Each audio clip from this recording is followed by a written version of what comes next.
अरे कूलर लिहला पंखा लिहला एसी लिहला दुल्हे। अरे कूलर लिहला पंखा लिहला एसी लिहला दुल्हे। आई हीटर ओली हले जा, आई हीटर ओली हले जा। आई अपने दीदी खाती गरम का हीटर ओली हले जा। आई अपने बहन खाती गरम का हीटर ओली हले जा।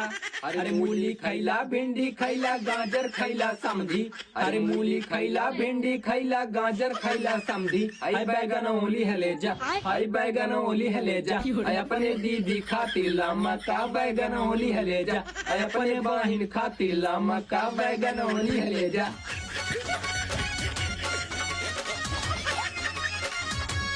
कहो हे सरवाइन एक 10 रुपया दियो और हमें 5 रुपया दुल्हवा ई बाकी हम बाकी। अरे नहीं जीजा तो खाली तुम्हें खिसिवावे खातिर दिए है। अच्छा कहो हे सरवाइन जब तोहार हथवा इतना मुलायम